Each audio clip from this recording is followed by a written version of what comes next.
Gracias. Bueno, voy a leer en inglés, así que pido disculpas a los que hablan en castellano por no hablar en nuestro idioma y the ones who speak in English for my English. So I will. We have not yet witnessed the dawn, when the dark night once again descends upon our heads. 80 years ago, the Nazi gas chambers were shut down, and states engaged in conventions, declarations, and legislation with the promise of preventing future genocides. Since then, however, these have continued decade after decade in the Spanish state, Southeast Asia, Latin America, Africa, the Balkans, and the Middle East. Today, the intensification of the genocide of the Palestinian people shows us once again, and in plain sight of the world, how cutting-edge technologies are used for mass murder, how colonialism and racism persist, and to what extent these massacres serve the interests of imperial powers.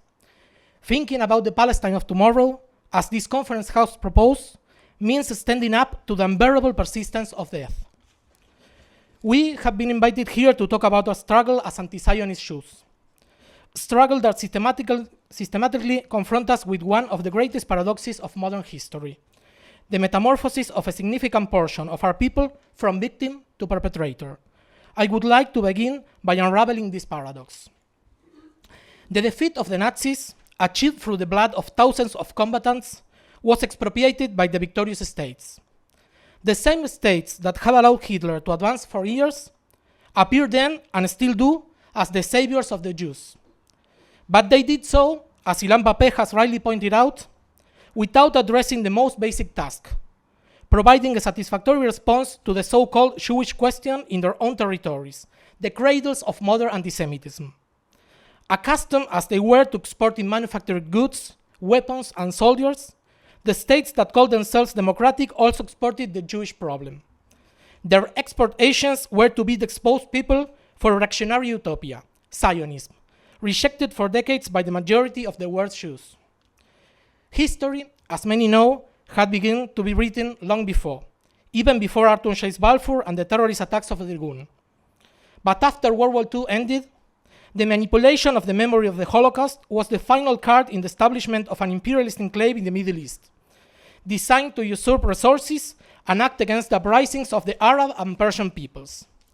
Today, with bombs, hunger, and expulsions multiplying in the east of the Mediterranean, it must be pointed out that the tales of a progressive Zionism have been definitely disproved by history.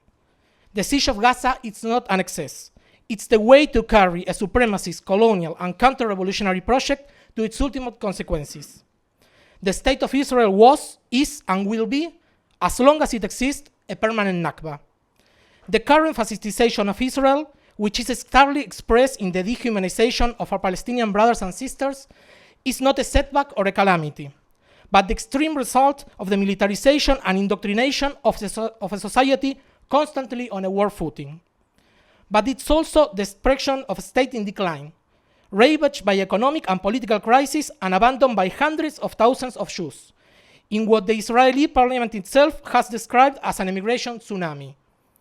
With the open recognition of the genocidal vocation of Zionism, the victim-perpetrator paradox becomes evident to the eyes of the world, testifying that no people can develop at the expense of another people without, in the process, losing itself. It would be foolish to deny that decades of imperialist founding, propaganda, and Zionist lobbying have succeeded in tipping the balance, making Zionism a majority ideology in the organized Jewish community. For some of our fellow travelers, rallying behind the genocidal state contradicts Judaism as such. For us, on the contrary, there is no Jewish essence. There are, indeed, traditions, and it's our right and our duty to reclaim ours, that of a humanitarian Judaism, combative and in solidarity with other peoples. The tradition of those who fought against pogroms and discrimination, for equal rights in the societies in which they lived. That of those who gave their lives for the revolutionary transformation of those societies, in many cases in leadership roles. That of those who fought in the Warsaw Ghetto uprising against all odds. The tradition of those who were at the forefront of the struggle against apartheid in South Africa and against the dictatorship in my country, Argentina, two of the many criminal regimes supported by the State of Israel. But this tradition is not our only matter. In our struggle against Zionism, we not only reaffirm our commitment to the Palestinian people, we recognize our debt to their long and heroic struggle for freedom and dignity. With their general strikes and revolts of the 30s, the heroic trenches of Al-Karameh, their boycott campaigns, their militias, their schools rebuilt in defiance of the bulldozers, their intifadas and their marches of return. With their tenacious organization in the diaspora, in the refugee camps, in the villages besieged by settlers, and in the ancient cities that al-Maqdisi so lovingly described in his travels, and Darwish evoking his verses.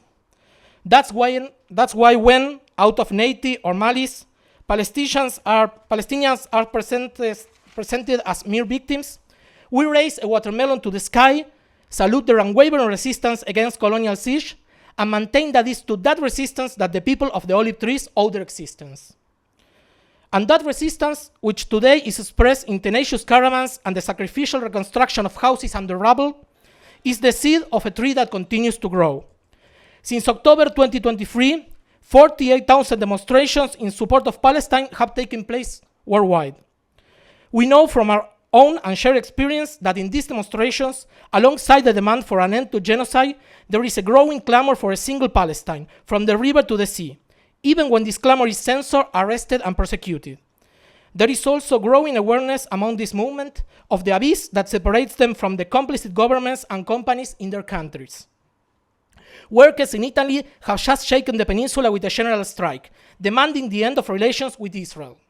Here in the Spanish state, huge demonstrations and strikes have reiterated this demand in recent days, without being fooled by gestures and words of convenience.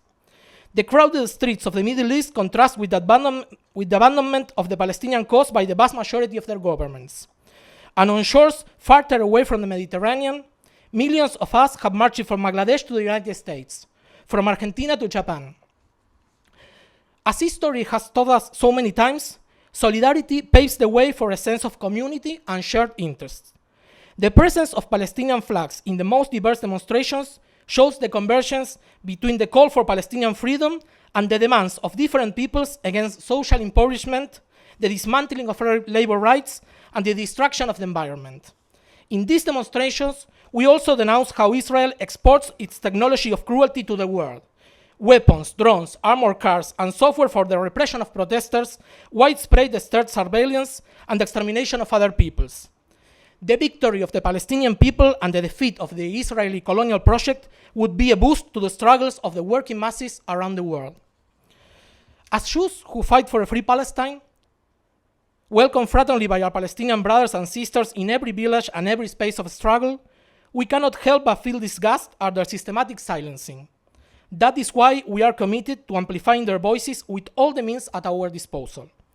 But we know that we don't choose the battlefield, and we assume a responsibility, both to the world and within the Jewish community, to assert time and again that the state of Israel is not synonymous with Judaism, to reject the misappropriation of the Holocaust memory and the misuse of the category of anti-Semitism as a weapon against those who confront the massacres of Zionists, to denounce Jewish institutions that are subservient to colonialism, to remember the sympathies not only of Netanyahu, but also of Herzl with anti-Semites, Jabotinsky's alliances with fascists, and Ben-Gurion's statement that he preferred to save half of European Jewish children in Israel than to save all of them in Britain, to put our bodies on the line against the settlers in the West Bank and the siege of Gaza.